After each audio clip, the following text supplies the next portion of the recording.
জনতার হৃদয়ের স্পন্দন।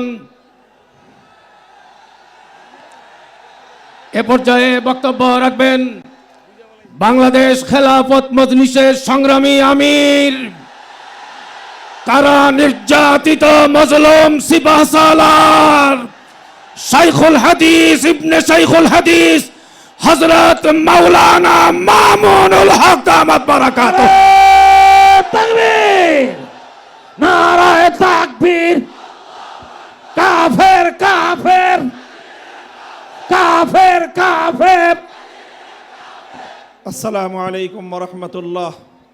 নাহমাদুল্লাহ তাআলা ওয়া নুসাল্লি আলা রাসূলিহিল কারীম, আম্মা বা'দ। قال رسول الله صلى الله عليه وسلم فأنا اللبنة وأنا خاتم النبيين।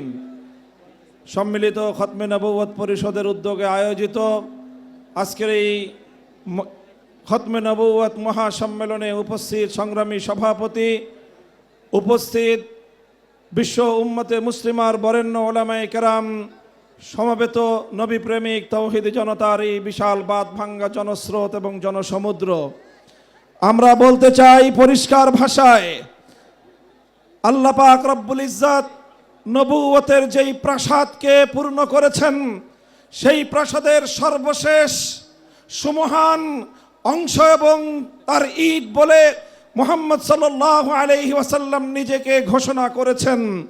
আল্লাহর নবীর পরে ইসলামের নবুয়তের এই সুমহান প্রাসাদে অন্য কেউ যদি নবুয়তের পরিচয় দিতে চায়, সে নবুয়তের এই সুমহান রাজপ্রাসাদে আবর্জনা, ময়লা বলে বিবেচিত হবে। ইতিহাসের ঘৃণিত ময়লা আবর্জনা কুখ্যাত গোলাম আহমদ কাদিয়ানী এবং তার অনুসারীদেরকে বাংলার রাষ্ট্রে কাফের ঘোষণা দেখতে চাই। পরিষ্কার বলছি, আমরা 2013 সালের নবী প্রেমিক তাওহীদি জনতার 13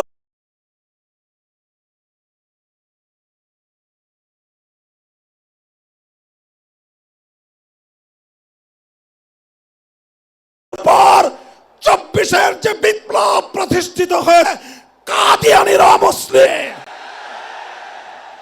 সরকারগুলোকে বলতে চাই, আমাদের পূর্বপুরুষ খতিব ওবায়দুল হক, শাইখুল হাদিস আল্লামা আজিজুল হক, সৈয়দ ফজলুল করিম পীর সাহেব চরমনাই, মুফতি ফজলুল হক আমিনী থেকে আল্লামা আহমদ শফি রহমতুল্লাহি আলাইহি, জুনায়েদ বাবু নগরী, সকলেই কাদিয়ানীদের খতমে নবুয়ত, এই কাদিয়ানীদের অমুসলিম রাষ্ট্রীয় ঘোষণা শুনে যেতে চেয়েছেন, দেখে যেতে চেয়েছেন।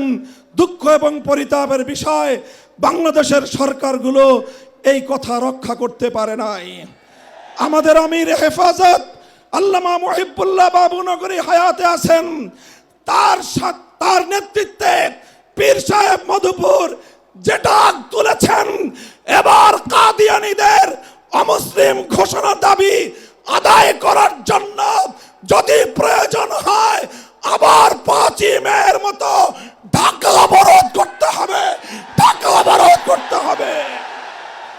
শুধু ঢাকা নয়, প্রয়োজনে জাতীয় সংসদের দিকে লং মার্চ করতে হবে, বাংলাদেশ অবরুদ্ধ করতে হবে, সকল রাজনীতি বন্ধ করে দিতে হবে, পার্লামেন্ট অচল করে দিতে হবে, সচিবালয় বন্ধ হয়ে যাবে, বাংলাদেশ থমকে দাঁড়াবে। কাদিয়ানীদের অমুসলিম ঘোষণার দাবি আদায় করতে হবে। রক্ত দিতে হলে রক্ত দিতে হবে।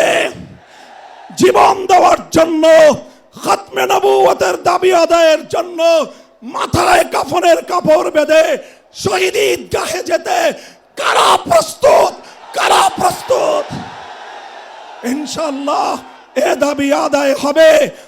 আর যদি সরকারগুলো দাবি আদায় করতে ব্যর্থ হয়, আগামী দিনে আমরা পার্লামেন্ট গঠন করব, আমরা ক্ষমতায় যাব, আমরা কাদিয়ানীদেরকে জাতীয় সংসদে আইন পাশ করে কাফের ঘোষণা করব, অমুসলিম ঘোষণা করব ইনশাআল্লাহ। নাসরুম মিনাল্লাহি ওয়া ফাতহুন করিম।